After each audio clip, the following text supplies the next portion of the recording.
आप सभी को दीपावली की हार्दिक शुभकामनाएं। बाबा भोलेनाथ और माँ कामाख्या आपकी हर मनोकामना पूरी करें। दीपावली की रात साधना सिद्धि देवी देवताओं को जागृत करने की, हवन करने की, अपनी सिद्धियों को और प्रबल करने की तथा अपना तपोबल बढ़ाने की होती है। दीपावली त्यौहार 2 दिन पहले तथा 1 हफ्ते बाद सावधान रहने की आवश्यकता होती है, क्योंकि इस दिन चौक चौराहे पर, गली घाट में, सड़कों पर, सुनसान मार्ग में आपको बहुत सी उतारा की वस्तुएं देखने मिल जाएंगी, जैसे नींबू मिर्च का माला, ये इससे कुछ मिलता जुलता, मिट्टी की हांडी, कुछ तांत्रिक वस्तुएं, मांस मदिरा, पीपल के पास पड़ा हुआ रखा हुआ सामान, जैसे किसी ने कुछ पूजा किया हो।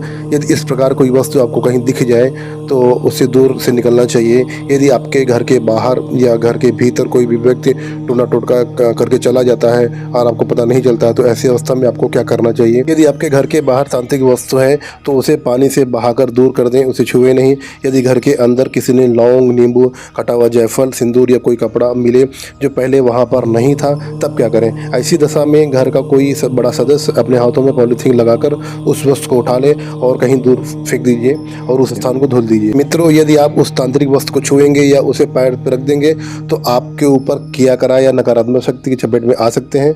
तो बचकर रहें, सावधान रहें और सुरक्षित रहें। इस समय सबसे ज़्यादा आपसे जलने वाले आपके शत्रु आप पे प्रयोग करवाते हैं। इस बार दीपावली 31 अक्टूबर को मनाई जाएगी। तो चलिए जान लेते हैं इस दीपावली पर आपको कैसी सिद्धि करनी। जो मेरे शिष्य पूरे भारतवर्ष में है उनको अलग से व्हाट्सएप के माध्यम से निर्देश मिलेंगे। दीपावली पर हवन करने का विशेष महत्व होता है, क्योंकि इस दिन सर्वार्थ सिद्धि योग बनता है और सारी ग्रह नक्षत्र शुभ फल देने की स्थिति में रहते हैं। जो भाई बहन मुझे अपना गुरु धारण करना चाहते हैं और साधना सीखना चाहते हैं, बाबा महाकाल के अग्रिम आदेश तक और सभी साधनाओं पर 50% छूट रखी गई है। आप व्हाट्सएप के माध्यम से जानकारी प्राप्त कर सकते हैं। मित्रों, दीपावली की रात में आपको साधना करनी है, तो इससे पहले आपको अपने घर पे गणेश लक्ष्मी जी का पूजन करना है और रात में 9 बजे के बाद आपको साधना पे बैठना है। इस रात में सभी शक्तियाँ, और चाहे सकारात्मक शक्ति हो या नकारात्मक शक्ति हो, सतत रूप से घूमती है। वो कहीं भी आज आ सकती, कहीं भी जा सकती है। तो साधना से पहले हमें सुरक्षा घेरा लगाना होगा।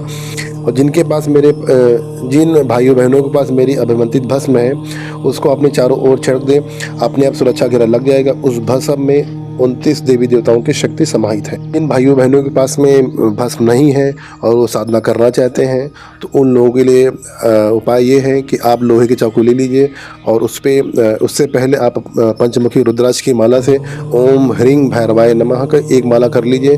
उसके बाद उस चाकू को फूंक मारिए और अपने जहाँ पे आप आसन लगा रहे हैं उसके चारों ओर चाकू घुमा दीजिए। तो इस तरह सुरक्षा घेरा आपका लग जाएगा।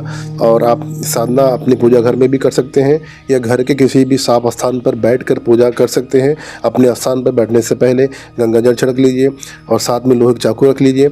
और सबसे पहले आप जहाँ पे आसन बिछाएंगे, नीचे आसन बिछाइए, सर पे कपड़ा रखिए। यदि आप मंत्र जप कर रहे हैं तो माला से आपको जाप करने से पहले गणेश भगवान का ध्यान करना है, गुरु मंत्र का जाप करना है। फिर उसके बाद आप जिस मंत्र को आप प्रतिदिन जाप करते हैं उसकी अधिक से अधिक आपको माला करने का प्रयास करना है। और अपने पास पानी की बोतल रख लीजिए और बीच में पानी पी सकते हैं, लेकिन मंत्र जप करने के दौरान बीच में माला करने के दौरान पानी नहीं पीना है। यानी कि जब माला आपकी समाप्त होगी और माला समाप्त होने के बाद आप पानी पी सकते हैं। और यदि आप थक रहे हैं तो थोड़ी देर टहल सकते हैं। और यदि आप कहीं पर बैठना चाह रहे हैं, जैसे कुर्सी हो गया, कोई स्थान हो गया, तो वहाँ बैठने से पहले गंगा जल का छींटा मार लीजिए। तो ये बात हो गई जो व्यक्ति केवल मंत्र जप करना चाहते हैं। दीपावली की रात में किया गया एक माला 100 माला के बराबर होती है। आसान भाषा में कहें तो यदि आप प्रतिदिन 100 माला करते हैं तो उससे जो ऊर्जा आपको प्राप्त होगी वो ऊर्जा आपको दीपावली की रात में एक माला करने से प्राप्त हो जाएगी। तो चलिए मित्रों, बात कर लेते हैं शाबर मंत्र की। यदि आप शाबर मंत्र को जागृत करना चाहते हैं तो शाबर मंत्र का आपको 108 बार जाप करना होगा, यानी कि एक माला पंचमुखी रुद्राक्ष की माला से करना होगा और एक माला से आपको हवन करना होगा। और अंत में स्वाहा नहीं लगाया जाता, जैसा हमको पता है। और इससे क्या होगा, मंत्र जागृत हो जाएगा, काम करने लगेगा। और शाबर मंत्रों की PDF फाइल आपको डिस्क्रिप्शन मिल जाएगी और जिन मंत्रों को जाप करना है मैं उस पर टिक कर दूंगा। अब बात करते हैं हवन की। मित्रों, दीपावली की रात में हवन का बहुत विशेष महत्व होता है। और क्योंकि इस रात में जो है बहुत शक्तिशाली रात होती है, सिद्धियों की रात होती है और शक्तियों की रात होती है।